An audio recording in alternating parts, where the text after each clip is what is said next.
YouTube? This is VidHead85, and thank you so much for joining me for this episode. I'm going to talk about the Vice President Harris. Now, my first point is that I want to thank Joe Biden for doing what is best for the country and stepping down. It was not an easy decision, but he made it. He is definitely a statesman. Yes, I do have large disagreements over the Iraq war, over the tough on crime policies that he put forth. I have a lot of issue with what he did in the 90s and in his Senate career, especially with banking. But I would not be intellectually honest if I said that I did not appreciate the fact that Joe Biden stepped back into the ring to become president of the United States to deliver an economy that was much better than when Donald Trump had control of it. So, Joe Biden, you are a statesman. Now I'm going to move to Vice President Harris and the fact that, again, even though I am far more to the left than a lot of them, than even though I am further to the left, I still appreciate the fact that she's Vice President now. I was going to call her Senator Harris. Vice President Harris has really brought a lot of enthusiasm, a lot of electricity. The donors have really taken to her, and small donors have also taken to her as well. This is go time. She really hit the ground running. I think that there was a lot of maneuvering behind the scenes to make sure that Democrats got unified, and now Democrats are unified. Democrats are fighting. We're fighting tooth and nail. There's also a lot of pushback from Republicans as they try to continue voter suppression through the swing states. Speaking of swing states, Trump's gap has been narrowing consistently. It is something that Trump was winning Pennsylvania, pieces of Michigan. I believe he was winning Wisconsin. I know. I think Nevada was a little tight. I'm not entirely certain, but I do know that the swing states are definitely.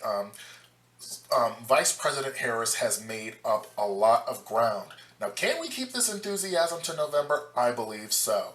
I also believe that with the money coming in, that I'm hoping that comes to state parties like Ohio and Montana, because we have John Tester running for re-election there, and it's likely going to be tight. The Republican is ahead a few points, but again, I think that we can probably narrow that gap in Montana and keep him there. I also know that there are a few Montana Supreme Court races that are going on, and Montana has been an interesting case. The last thing I'll say about Montana is that they rejected for really, really draconian Republican voting rights laws, and like that one that would have eliminated election day registration.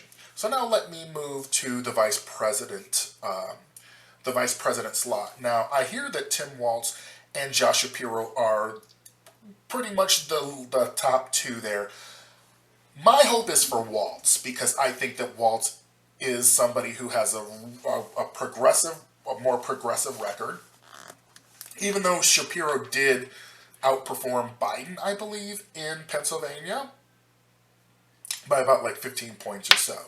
So he's definitely a good one there. I also know that Pennsylvania is having some I think they're having a Supreme Court race, but I'm hoping that it is Walz, because Shapiro may turn off people with a lot of his pro-Zionist stances. The last thing I'm going to talk about is some down ballot races, like we have. I know that Florida has a abortion protection amendment or reproductive rights amendment. I do know that Nevada is going to be dealing with ranked choice voting. Alaska's going to be also dealing with a repeal of ranked choice voting. I hope that fails.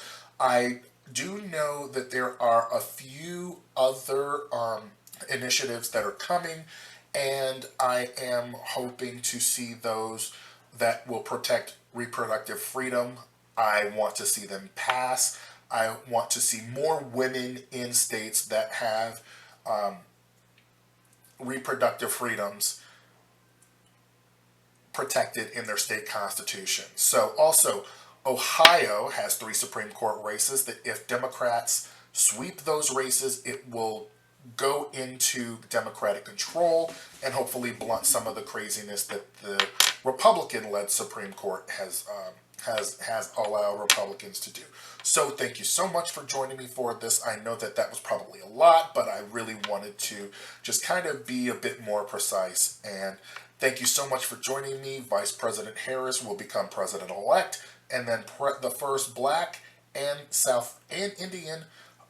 East Indian President of the United States. Onward and upward. Let's bring it home.